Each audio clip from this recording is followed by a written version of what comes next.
사무엘상 8장 오늘 이제 6번째인데요. 말씀드린 것처럼 오늘 제목이 하나님도 삐지실까? 성경 읽으시면서 답 찾으셨습니까? 답이 나왔죠? 네. 뭡니까? Yes. 삐지세요. 네. 오늘 7절부터 9절 보면 그런 내용이죠.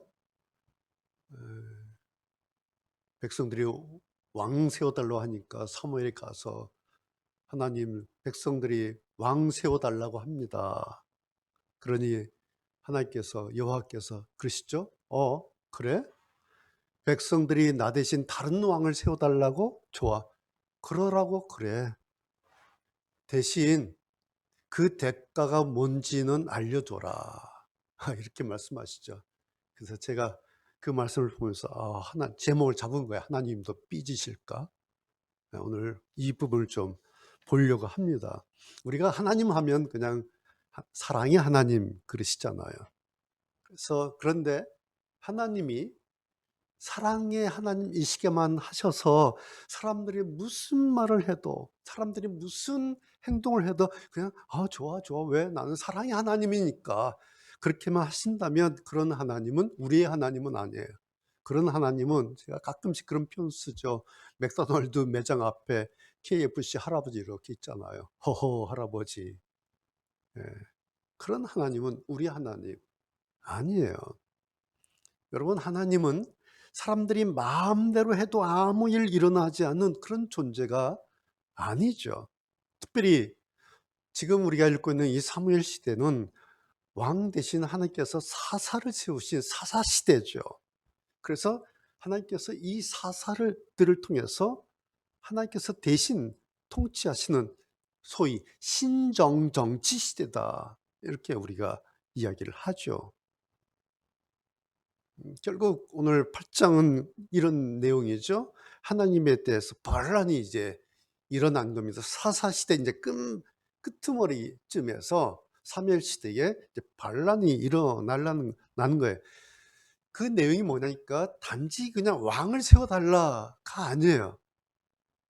뭐죠? 내용으로는 하나님이 왕 되신 거 우리는 이제부터는 거부하겠습니다. 일종의 쿠데타이죠. 그런데 그것을 하나님께서 그래 왕 세워줘 라고 하십니다. 그런데 한 가지 예고를 하시죠. 그들이 원하는 왕이 세워지면 어떤 일이 발생할 것인가에 대해서 예고를 하십니다. 소위 말해서 정치적으로는 이제 신정정치 시대에서 왕정으로 넘어가는 왕정 정치로 넘어갈 때 그 왕정의 모습이 그 내용이 어떤 것인가 그 이야기를 전해라 하시면서 그래도 왕 세워달라고 하면은 그래 좋아 세워줘 이런 거예요. 그런데 그 왕정 시대의 내용을 보면 PT 좀 올려주실래요? 사사 시대에서는 없었던 일이 이제 시작되는 겁니다. 뭐 정리하자면 이런 거죠. 너희 아들들을 이제 왕이 빼앗아갈 것이다. 그래서 그 아들들을 왕이 군사 만들고 왕의 신하로 만들 것이다. 그래서 그 아들들 이제 뺏어가서 왕의 전차를 몰게 하고 말을 몰게 할 거다. 그래서 그 아들 가운데 몇 명은 이제 지휘관을 맡는 거죠. 천부장, 50부장 삼아서 군대를 지휘하게 해서 자기 신하 만들 거다. 그리고 다른 아들들 왕의 땅 보내서 농사짓게 할 거다. 어떤 아들은 전쟁 무기 만들게 하고 전차 장비 만들게 할 거다.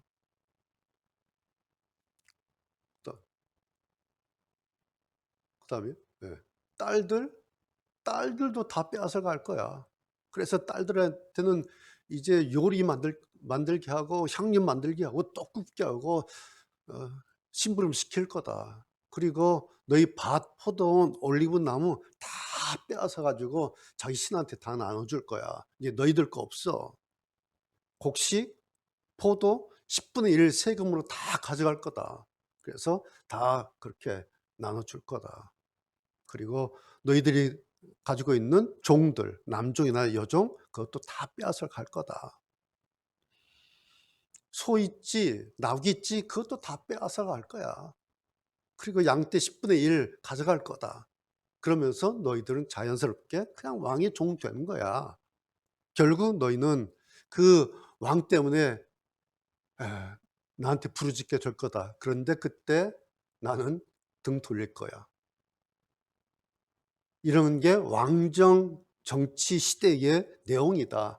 사무엘한테 이거 알려줘라. 그런데 이거 좋다 그러면 그냥 왕 세워줘라. 이런 거예요. 이런 것이 이제 왕정 정치 시대에 들어갈 때의 상황이 될 거다. 이런 거죠. 근데 결국은 뭐 백성들이 이런 말 들으려 하지 않았죠. 뭐라 그래요, 대신?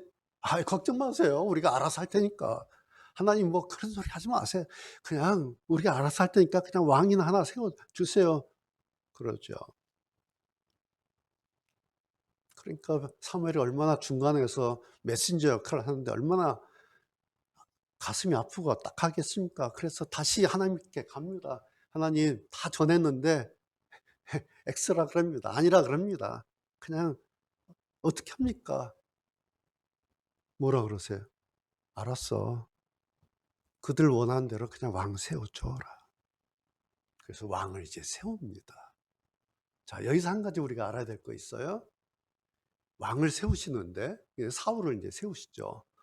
하나님께서 왕을 세우실 때 하나님께서 허락하신 것과 하나님께서 선택한 게 있어요. 이게 달라요. 두 번째. 자, 이제 왕을 세워요.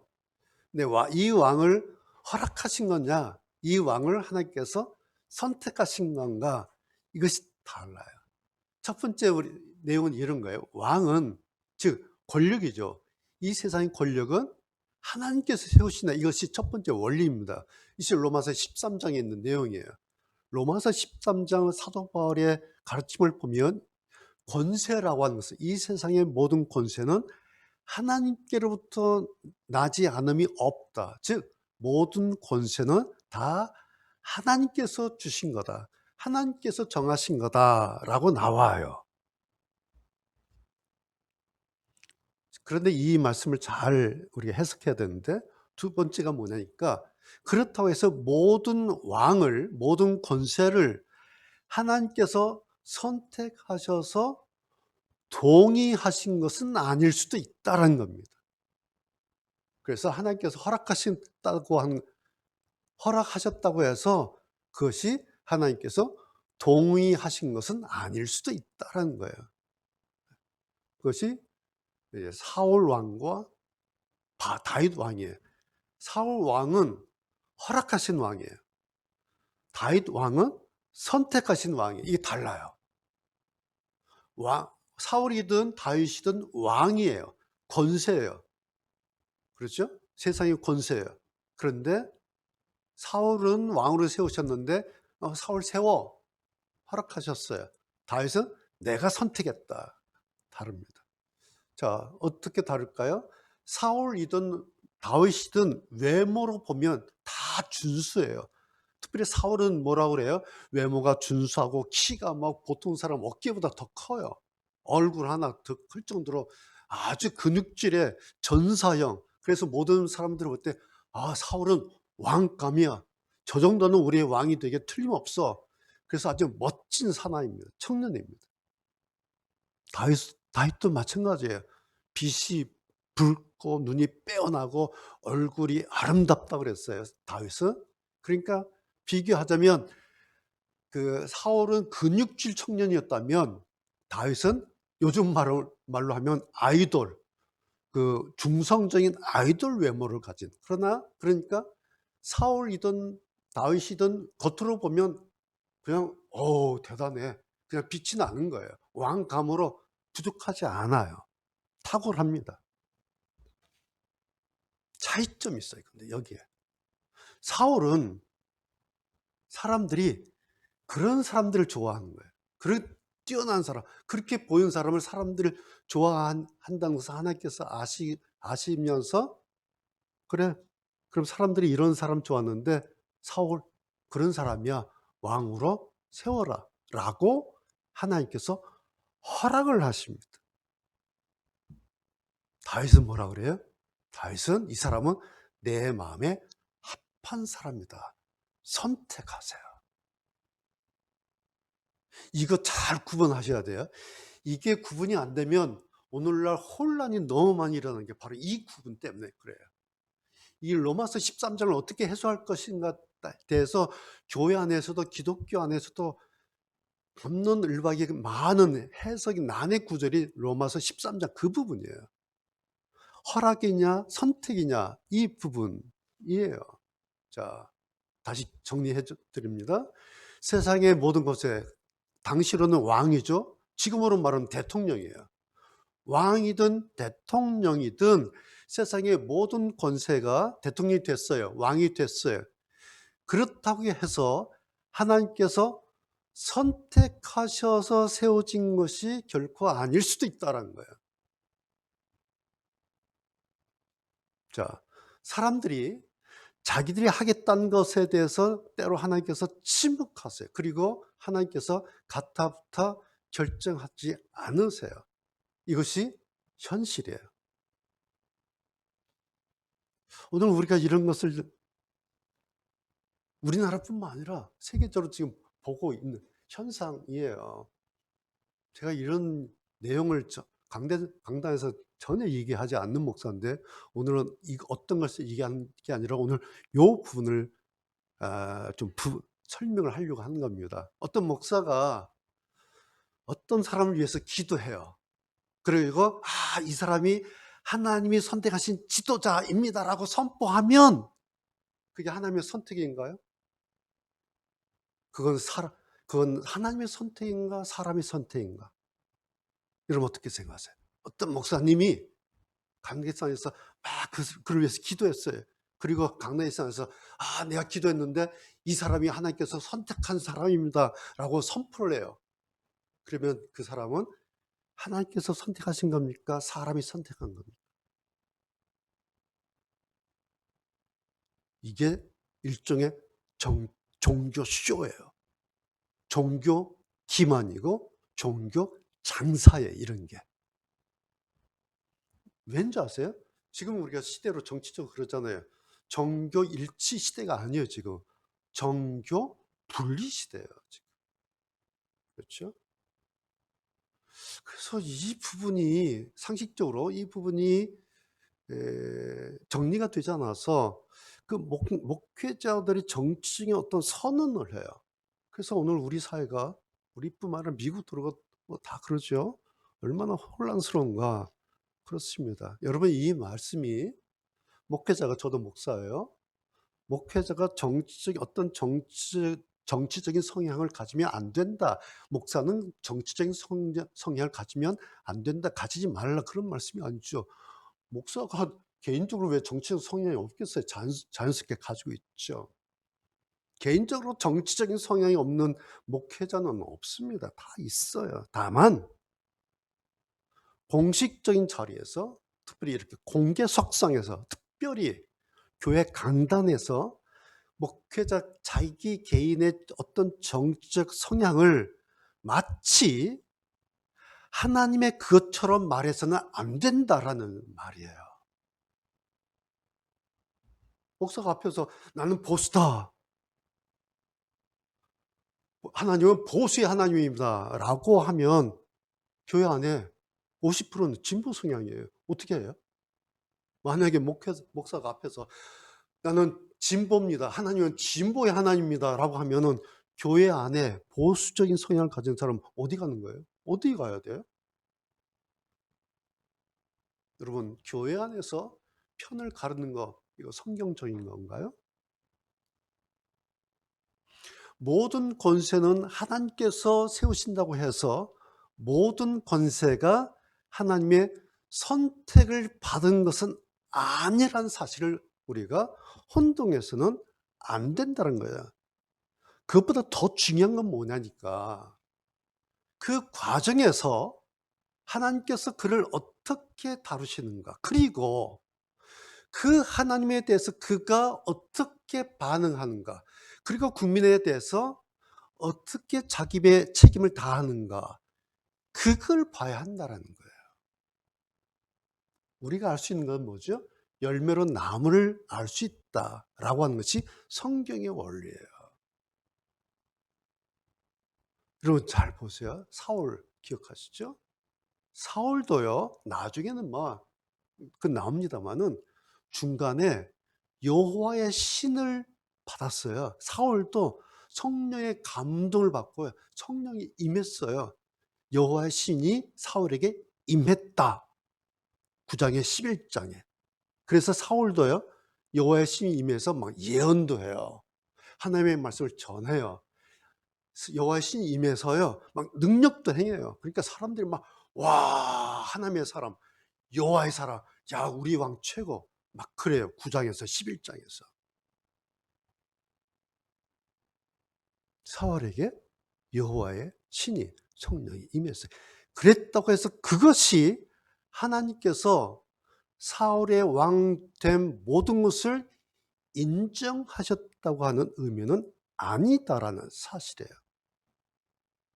오히려 사울이 여호와의 신이 임한 그 후에 그 여호와의 신에 철저하게 순종하고 그 뜻을 따라서 지혜롭게 분별력을 가지고 자기의 목적보다는 하나님의 뜻을 우선하고 하나님의 목적에 철저히 그 뜻에 따라야 한다라고 하는 것이 중간 과정에 9장에서 11장에서 사울에게 여호와의 심이 임했다라는 의미예요.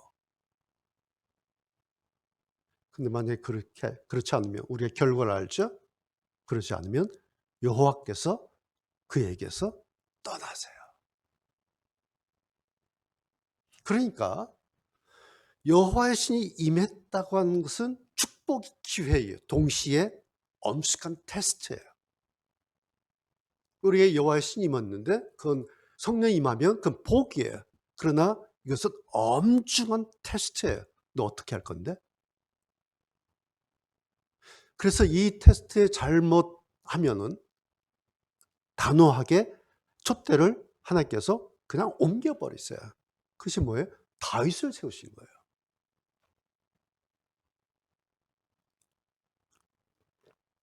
다시 로마서 13장으로 들어가면 로마서 13장에서 말하는 세상의 모든 곳에는 하나님께서 세우셨다라는 것을 단지 문자적으로만 해석하면은 아주 문제가 생겨요. 세상에 독재자가 또 얼마나 많아요. 예? 그렇죠? 예. 그들도 하나님께서 세우셨다? 그래서 순종하라? 그래서 우리나라에도 그런 일 많았잖아요. 독재로 쿠데타로 정권 탈출했는데 목사들이 막 가서 기도해 준 거예요. 그러니까 하나님이 세우셨다라고 선언을 해버려요. 이것은 제가 볼 때는 무슨 성경 해석의 문제도 아니에요. 이것은 그냥 성경을 읽는데 하나님의 의도를 읽어내는데 철저히 실패를 해버린 그런 겁니다. 누가? 목사들이, 신학자들이. 목회자들이 성경을 읽지를 못해요. 그래서 가서 전도사님 손 들어주고 하나님께서 세우셨다고 선언을 해버려요. 이런 독재자를. 그런 시대를 우리가 살았어요. 그렇게 했던 단서가 로마서 13장 그 얘기였어요. 그 말씀을 가지고 보수 신학자들이 목회자들이 그렇게 했다라는 것입니다. 오늘 그 내용이 사울 왕을 선택하는 과정에서 보이는 것입니다. 자, 그래서 결국 그들이 원했던 왕정의 결과가 뭐죠? PT 한번 보실래요? 우리가 이제 역사적으로 다 아는 거니까. 그래서 왕정이 시작됐어요. 사울이 이스라엘 왕국의 초대왕 됐잖아요. 죽었는데 그냥 나이 들어서 죽은 게 아니잖아요. 나중에 귀신 들리잖아요. 그리고 자살해요. 사울이. 그리고 2대 다윗이 왕이 돼서 이스라엘 왕국을 통일합니다. 그리고 그 아들 솔로몬이 이제 성전을 건축합니다. 이제 주전 960년이에요. 그리고 솔로몬 바로 아들 때에서 통일 왕국이 분열이 돼 버려요. 남쪽 유다, 북이스라엘. 이스라엘 민족 12지파가 갈라져 버려요. 남쪽 2지파 가고 북쪽 10지파 해서 남과 북으로 쫙 갈라져요. 왕국이 찢어져 버립니다. 제가 거의 겨우 30년 만에 이렇게 했잖아요. 통일 왕국 성전 건축에서 막 호황의 시대가 왔는데 30년 만에 주전 930년에 왕국이 깨집니다. 그러고 나서 북이스라엘은 이제 아수르에 망하죠.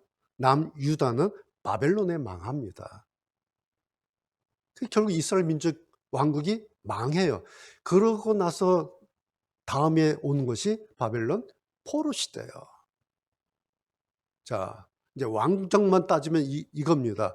사울 왕 때부터 남유다의 마지막 왕이었던 시드기야까지 450년 왕정 시대가 끝이 납니다. 이것이 그들이 원했던 하나님께 사무엘에게 우리에게 왕을 세워달라고, 그래서 하나님께서 좋아, 허락하신 그 왕정의 스토리가 이겁니다. 이 450년 왕정의 시대 끝나는 이 모든 시작점이 언제 나니까 오늘 우리가 읽은 450년 전 사무엘상 8장, 오늘 우리가 읽은 이 현장이에요. 그런데 그 현장에서 한 가지 우리가 눈여겨볼 수 있는 것이 뭐냐니까 오늘 제 설교 제목이 하나님께서 삐지신 거예요. 22절. 여호와께서 사무엘에게 말씀하시죠. 그래? 그래. 그들 말 들어서 왕 세워줘. 내가 싫다고? 그럼 그러라고 해. 하나님이 왕정 시대로 넘어가면 어떻게 될지 다 아시겠죠. 그런다고 해서 그 결과를 다 아시고, 그런다고 해서 하나님께서 그러지 마, 너희들 결국은 이렇게 될 거야, 달래시고 막아세우고 그렇게 하지 않으십니다. 그냥 그러고 싶어? 해. 아까 하나님은 사랑의 하나님이시다, 혹은 하나님은 넉넉한 하나님이세요. 참는 하나님이에요. 그래서 하나님은요, 웬만한 건 다 참으세요. 성경 보면 즉결 심판하시지 않아요. 그냥 웬만한 거 다 참으세요. 참다 마지막에 손을 대신 경우가 있어요. 그게 뭐냐라면 특별히 딱 한 가지예요. 하나님이 하나님이시다, 하나님이 왕이시다, 이것을 거부할 경우에 하나님의 왕되심, 로드십, 하나님의 주되심, 킹십, 하나님의 하나님 되심이나 왕 되심을 거부하거나 여기에 태클을 걸면요, 하나님께서 일단 그냥 내버려 두세요. 그때마다 이렇게 하나님께서 막고, 너 그러면 큰일 나, 너 다리 부러져, 너희들 왕국 망할 거야 라고 하시면 좋은데, 성경 보면요, 하나님께서요 오히려 막으실 것 같은데 그때는 놔버려요. 여러분, 그 이유가 뭘 것 같아요? 하나님께서 왜 사전 봉쇄해서 큰 코 다치지 않도록 그렇게 하시지 않을까? 왜 그냥 하도록 왕 세워달라니까 왕 세워줘. 왜 그러실까? 이유가 있어요. 딱 하나예요. 시간 싸움에서 인간은 하나님을 이길 수 없다라는 거예요. 시간 싸움이라는 게 있어요. 자, 450년 말씀드렸는데 한 민족의 왕국이니까 450년이에요. 그런데 사람은 왕국 말고 우리 개인은 길어봤자 100년? 철들면 50년이에요. 하나님 이길 수 없어요, 사람. 시간 싸움에서 하나님하고 싸울 수가 없어요, 시간 싸움에서. 그래서 우리가 그런 말 하기도 하고 보기도 하죠. 임종 막판에 하나님께 돌아온 사람이 있어요. 근데 또 반면에 그냥 그러다 그걸로 끝난 사람도 있어요. 시간 싸움에 하나님하고 싸우면 안 돼요. 그러니까 하나님이 내버려 둬요. 왜요? 하나님의 시간과 하나님은 하루가 천년 같고 천년이 하루 같으시다.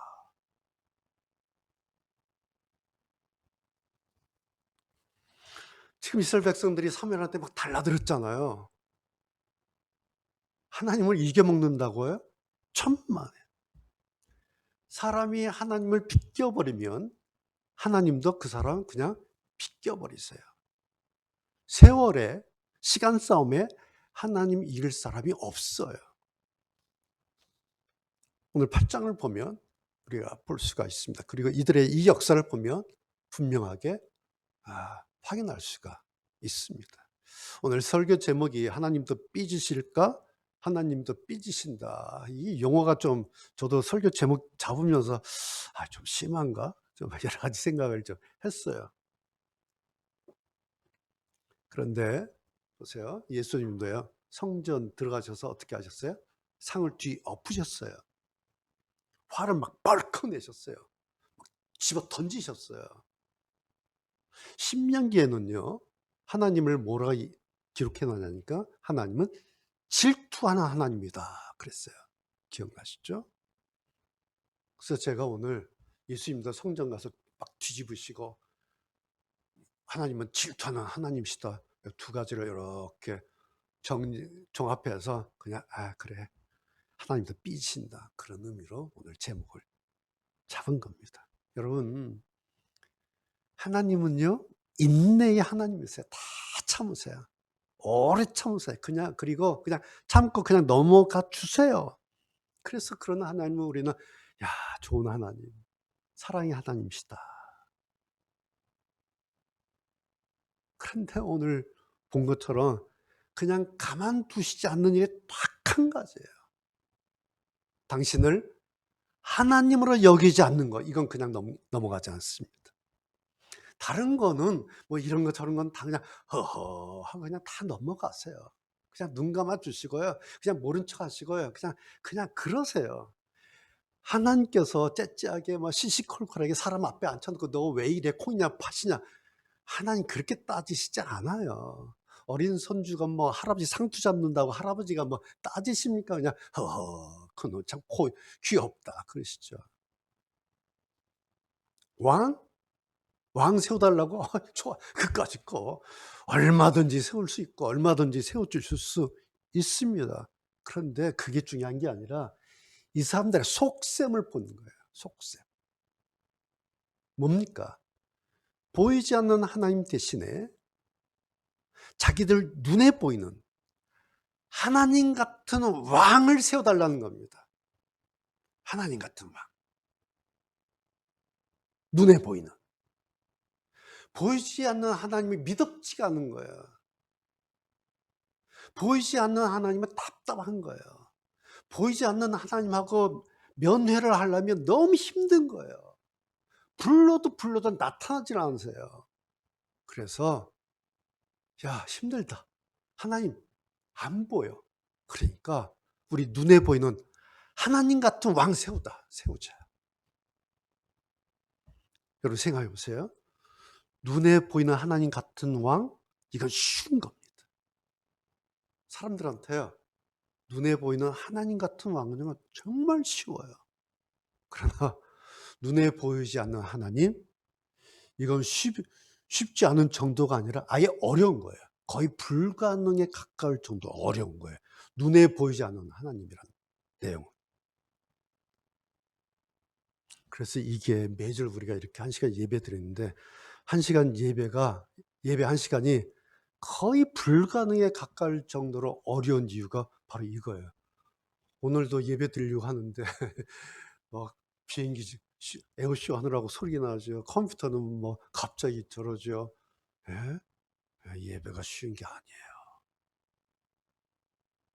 우리가 하나님 앞에 나와서 하나님을 향해서 예배하는데 문제는 그 하나님이 우리 눈에 보이시지 않는다는 겁니다. 그런데 안 계시는가요? 제가 주일 아침에 이렇게 와서 기도하면요, 이렇게 기도해요.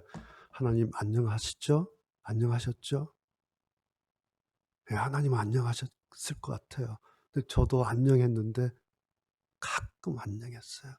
때로는 힘들었고 그러다 또 안녕했고 막 이렇게 기도해요. 제가. 하나님은 늘 안녕하신 것 같아요.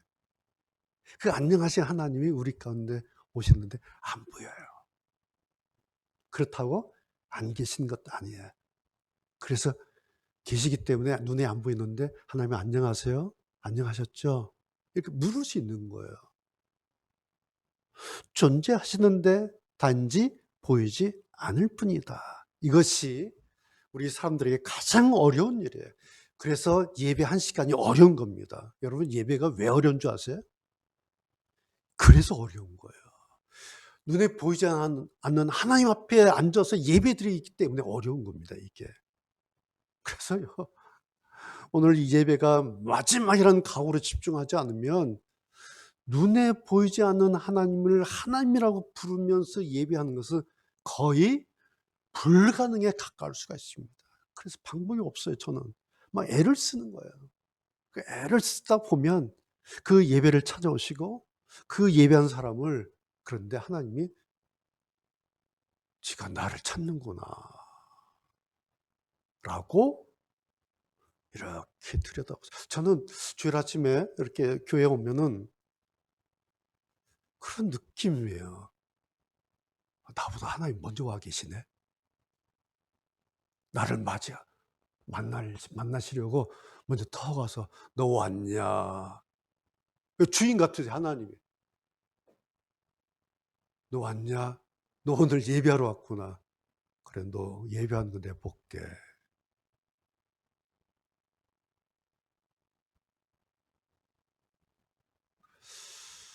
이런 거 생각하게 되면 그동안 하나님께서 우리 예배 때 얼마나 많이, 이것도 모르고 예배드렸던 우리 때문에 얼마나 많이 혼자서 삐지셨을까, 하나님이. 정신이 번쩍 들어야죠. 미안하고 송구스럽고, 야, 그거 몰랐구나. 너무 무심했구나. 너무 무심했구나. 하나님 앞에 예배 드린다고 했는데 나를 맞으러 미리 와 계신 그 하나님조차 염두에 두지 않은, 야, 내가 이게.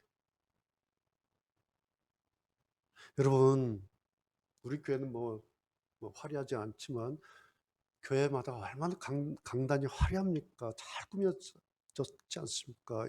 인테리어 잘 돼 있고요. 이번 여름에도 뭐 여러 교회 가봤는데 교회마다 참 아름답게 인테리어랑 고급스럽게 정말 잘 꾸며져 있어요. 주일 예배 앉으면 좋잖아요. 그런데 화려한 강단 쳐다보는 것은 일도 아니에요.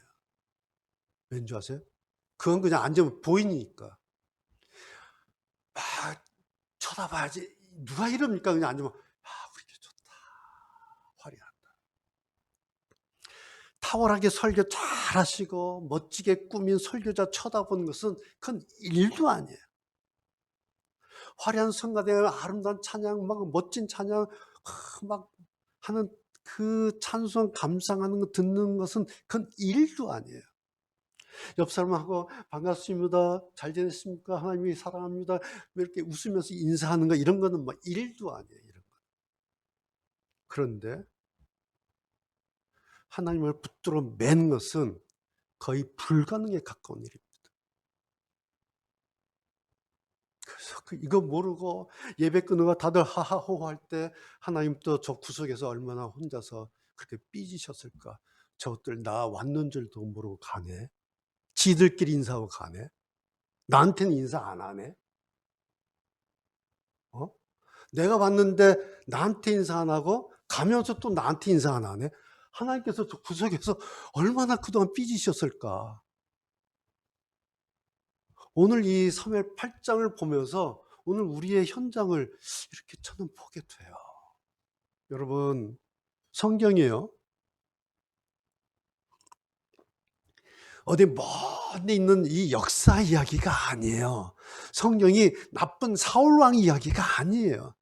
성경이요, 지겨운 그 이스라엘 백성 그런 이야기가 아니에요. 성경은 딱 하나, 하나님 이야기예요. 그때 하나님이 어떠셨는지, 그거 알긴 하게 될런지. 성경에 그래서 행간을 이렇게 읽다 보면, 성경 행간을 보다 보면 그 하나님이 구석에서 삐지셨던 저쪽 끝에서 막 자기들은 이제 뭐 왕 세우면서 취임식하고 뭐 난리 쳤겠죠. 그런데 하나님 저쪽에서, 아이고, 그러셨겠구나. 성경 읽을 때 창세기부터 계시록까지 성경 이야기 나올 때마다 그 여백에는 성경의 원저자이신 하나님의 독백이 들어가 있어요. 우리 성경 보면 활자가 있고 그 여백이 있잖아요. 그 여백에는 뭐가 들어있습니까? 하나님의 독백이 들어있어요. 그 독백으로 하나님께서 오늘 우리에게 이야기를 하시는 거예요.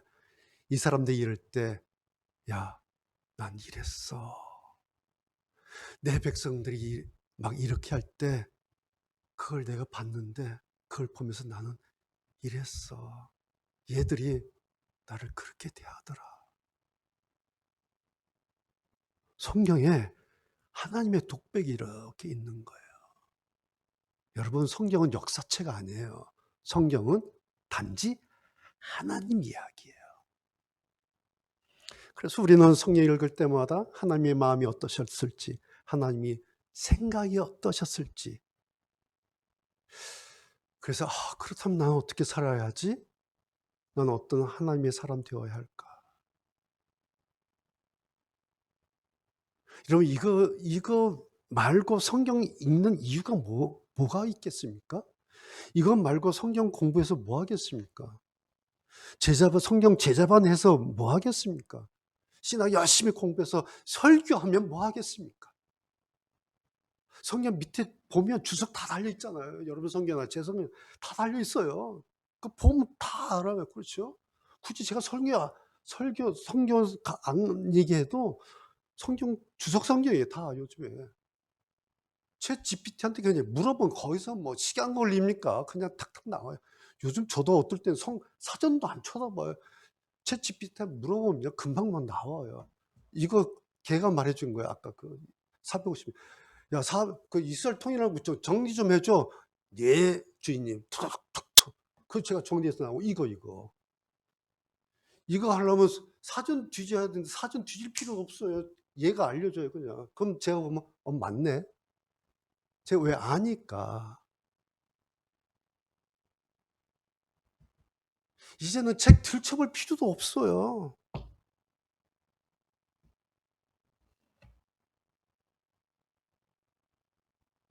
제가 어저께 침대에 누워서 자기 전에 그런 생각했어요. 내가 만약 하나님을 알지 못했다면 어땠을까? 내가 하나님 만나지 못했으면 난 어땠을까? 하나님을 만나지 못한 내 모습을 한번 이렇게 상상을 해봤어요. 그려봤어요. 어떤 모습이었을까? 어떤 사람이었을까? 여러분 어떠실 것 같아요? 한번 오늘 가셔서 해보세요. 나는 하나님 알지 못해? 예수를 안 만났어. 그럼 나는 어떤 모습의 장원칠일까 막 하는데요. 안 그려져요. 하나님 만나지 않은 내 모습이 안 그려져요. 상상이 안 돼요. 예수님을 만난 내 모습이 어떤 모습인지 그냥 안 그려지는 거예요. 뭐지 이게? 막 타락하고 막 난장판이고 막 뭐 이런 그림이 나올 것 같은데 그림조차가 안 그려져요, 그냥. 그러다 잠들었어요.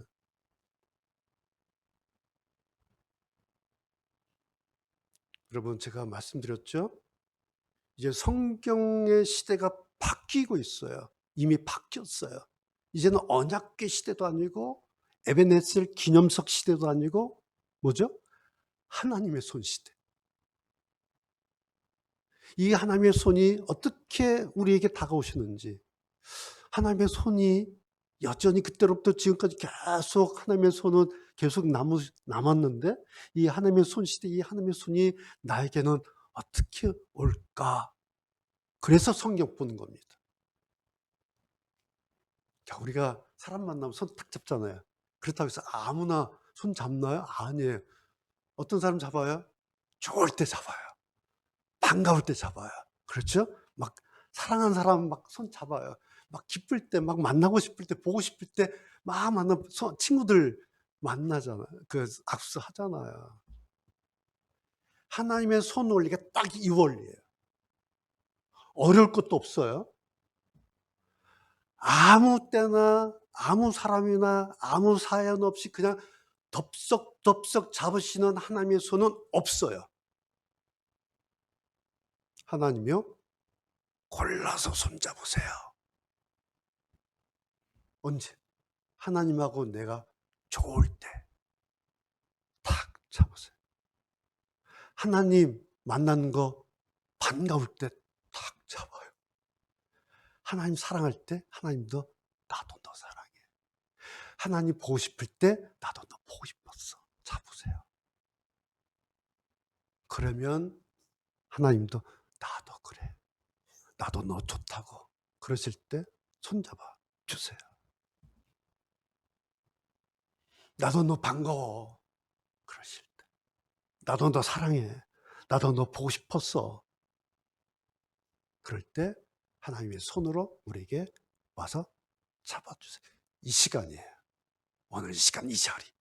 이 예배 시간이, 이 예배하는 자리가 하나님과 내가 손잡는 시간이에요. 손잡는 그런 자리예요. 그랬으면 좋겠어요.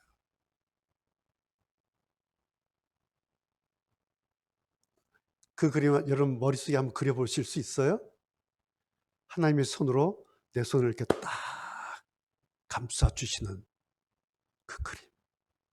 하나님의 손 안에 내 손이 이렇게 쥐어져 있는 그런 그림. 어때요? 이게 믿음이에요. 이 그림이 믿음이에요. 믿음이 뭐예요? 바라는 그림을 진짜 그림처럼 여기는 거예요. 아, 하나님 내 손 이렇게 잡아주시면 좋겠다. 바라는 거, 바라죠? 이게 진짜 그림이에요. 이 그림, 내 그림 됐으면 좋겠다. 라고 여기면 그게 믿음이에요, 그 사람. 그래서 이 그림을 늘 그려야 돼요. 하나님의 손으로 나를 잡고 있는 그림. 여러분, 사람들이 자기네 왕 세워달라고 그랬다고 해서 하나님께서 속으로, 아이고, 그래봐야 너네들 450년 뒤에 망할 거야, 쌤통이다. 하나님이 그러시겠습니까? 사람 왕 때문에 진짜 왕 잊지 마라. 그거 하나님께서 기대하시는 겁니다. 사람 왕 그러다가 450년 지내다가 사람 왕 실패하면 우리가 진짜 왕 놓쳤구나. 그러면 다시 돌아와. 그게 하나님께서 기대하시는 겁니다. 여러분, 제가 오늘 설교 제목에 그냥 표현하자니 그랬지 뭐 하나님이 삐지신다고 했라고 무슨 어린아이 같지 뭐 삐지시고 뭐 그런 게 어겠습니까? 하나님이 무슨 사람 수준이겠습니까? 사람은 왕 시컷 겪어보고 우리 진짜 왕은 하나님이시구나. 그거 너무 오래 저렇게 450년 저렇게 오래 시간 걸리지 마라. 야, 450년 아깝지 않냐? 야, 50년 그거 깨닫느라고 걸리면 너무 네 인생 아깝지 않냐? 그러지 말고 그냥 맛만 보고 다시 돌아와. 진짜 왕 여기 있어. 그것이 사람 왕을 그냥 허락하시는 하나님의 마음이야. 하나님이 사울을 선택한 게 아니에요. 하나님이 왕을 세워달라는 그런 것이 동의하신 게 아니에요. 이게 헷갈리고 이걸 잘못 가르치니까 잘못 학습이 되어서 지금도 사람이 권력을 잡고 대통령 되면 자기가 세상 최고인 줄 알아요.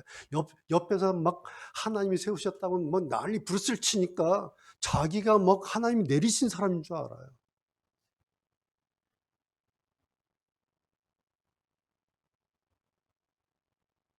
오늘 말씀 결론은 이겁니다. 여기저기 우리나라나 다른 나라나 오늘 우리가 살고 있는 이 삶의 구조 속에서 이 시대는, 사회는, 우리는 사실 지금은 하나님이 밀려난 시대를 살고 있습니다. 아시죠? 느끼십니까? 네, 지금 우리 시대는 하나님이 밀려난 시대입니다. 그런데 가는 곳마다 다 하나님 이야기해요. 다 성경 이야기해요. 그런데 이 사람이 말하는 하나님 이야기가 뭐지? 이 사람 말하는 성경 이야기가 뭐지? 이렇게 들어봐요. 들어보면 겉은 성경이고요. 겉은 하나님인데 다 자기 이야기예요. 다 자기 이야기. 하나님 때문에 얼마나 자기가 주인공 됐는지, 교회든 교회 밖이든 뭐 다 온통 누가 잘하나요. 누가 잘하나. 정작 하나님의 손은 뻘쭘하게 저쪽 구석에 밀려난 그런 느낌을 받을 때가 참 많습니다. 사람이 그러니 정작 당사자인 하나님은 그 어린 세월을 저 구석에서 얼마나 뻘쭘하셨을까. 그래서 그냥 우리말로 '얼마나 삐지셨을까. 이것들이 나한테 인사도 안 하네.' 오면서 인사 안 하고 내가 여기 있는 줄도 모르고 가면서도 내가 지네 예배에 와 있는 것도 모르고 실컷 찬송하고 실컷 뭐하고 실컷 기도 다 했는데 내가 와 있는데도 모르고 나한테 인사도 안 하고 가네. 그때만 하나님께서 얼마나 삐지셨을까.